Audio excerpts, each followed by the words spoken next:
Welcome to the Do Good Mavericko podcast, episode number 43. Passive income versus semi-passive income. There's a lot of talk about passive income these days. And although it can be a trap, something that lazy people talk about, if you haven't made almost any money in business, passive income probably shouldn't be your first concern. That being said, there's also a time and place for passive income. These days, it's almost comical to see it online because hustle culture is such a big thing that when people talk about passive income, people have a tendency to almost get a temper tantrum. But yeah, when it comes to passive income, the thing is, oftentimes that's something that requires a lot of investment, a lot of capital. Historically speaking, it seems to be especially two things that have been successful when it comes to getting people passive income. Rental real estate investing, people that own properties that are renting out, and index funds or stocks, bonds, that kind of thing. But both of those usually requires a lot of capital in order to make the investments large enough in order to provide at least a full-time income passively. When it comes to passively, of course, people are kind of splitting hairs and kind of arguing about the definition. What is passive? Okay, if it's not 100% totally complete, fully passive, if you have to do anything at all, okay, then it's not passive, it's a scam. Oh, there's if you have to make one short phone call every 2 months, for example, yeah, well, then it's not passive. Yeah, it's still within passive income, if you ask me. But yeah, when it comes to other versions of passive income, especially online, what people call passive income there can sometimes be very blurry. They call anything passive income just because maybe they're running Facebook ads and they're making money while they sleep, but they have to manage the ads every single day. Okay, that's not passive income. It has to be more automated than that. But there are ways people are doing it where they're working, let's say, less than what should we say? Less than 4 hours per week. Maybe that would count as passive income. But the point I'm getting to is that oftentimes when it comes to passive income, what people call passive income, especially online, turns out to not be passive income at all. It requires a lot of work, and before you know it, you're working like 40 to 100 hours per week on something that was supposed to give you a lot of freedom. And when people discover that, okay, almost none of these people online that are talking about passive income actually have it themselves, and yeah, then it kind of seems like it's not possible. But if you look at semi-passive income, and let's say if we define semi-passive income as something that generates you at least a full-time income, at least a full-time income, but preferably 5 figures in profit per month or more. And it would take you somewhere between 2 to 15 hours per week. Let's define that as semi-passive income. If you look for that option, it kind of opens up almost like a world of new opportunities and options out there. And when it comes to semi-passive income online. There are several ways of doing it, but the thing with the internet, and I guess especially even more these days, when we have AI, artificial intelligence, on top of that, is that things change so fast. There's a lot of people making like $30,000-$40,000 in profit per month online, and suddenly a small little change happens, maybe to the Facebook algorithm or the Google algorithm, something like that, and boom, they lose all their income and they're kind of back on scratch again. So if you're looking for something that can work long term at providing you with semi-passive income online, I'm not an expert at this, but what I have discovered that other people are doing is especially two things that really seems to be legit. One of them is email marketing, and another one is paid communities. Email marketing, explained shortly, is basically building an email list of subscribers, people that have signed up to your email list. So you have an email newsletter that I might call it, and then you're mailing your list daily or every other day, 2 times per week, something like that. But a lot of marketers are recommending that you mail your list daily, and then you can promote other people's offers, maybe as an affiliate where you get paid a commission per sale. You can also have your own offers, of course, but you don't have to have your own offers. And if you're looking for semi-passive income, the advantage with affiliate offers and promoting it as an affiliate is that you don't have to worry about things like customer support, marketing. Of course, you have to have the marketing to build your list and write the emails to your list, but that's kind of more like a promotion. You don't need all the marketing skills and copywriting skills to run the ads for the offer if you're doing that, and write all the copy for the landing page on the sales funnel, split test that and all that. And you don't have to take care of customer support. Yeah, I mentioned that. And also payment processors, stuff like that. There's a lot of things and a lot of variables that goes into making an offer and selling it and managing the whole thing, basically managing a business. But if you're an affiliate marketer, it's more like you are some kind of promoter, and there's a lot less variables involved. Roughly speaking, very roughly, it's like 2 variables. 1, building your list. Number 2, mailing your list daily. And if you get that to work, it can really be a source of semi-passive income. There's a lot of people doing it online, and historically speaking, email marketing is one of the most proven, predictable and profitable ways to make money online. And the rule of thumb, so to speak, amongst online marketers is that you should be making at least $1 per month per person on your email list. So if you have like 15,000 people on your email list, you should be making at least $15,000 per month from that email list. And that's a very rough estimate. They say if you only do an okay job or even a poor job at it, you should be making at least $1 per month. But you can make a lot more than that on average per subscriber. And of course, there's absolutely no guarantee of that.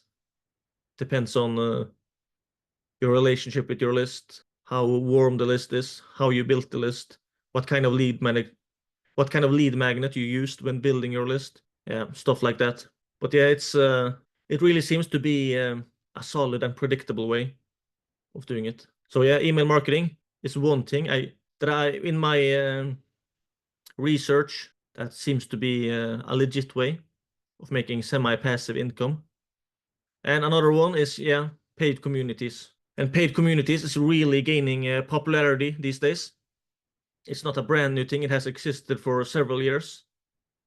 But lately, It has started to trend even more, especially after Alex Hormozi invested in Skool with skool.com, the platform that Sam Ovens started. But yeah, Skool, that's just one platform. There are many platforms out there that you can build a paid community on. But yeah, Skool is kind of one of the ones that lately has really sparked the interest amongst people for starting a paid community. And most paid communities seems to have a monthly subscription, a monthly membership where people are paying per month to be a member. And if done right, it can be done with very little churn, very little churn, where people actually stay a paying member for a long period of time without canceling. It seems to be a problem with the Skool platform lately, that churn has been pretty high.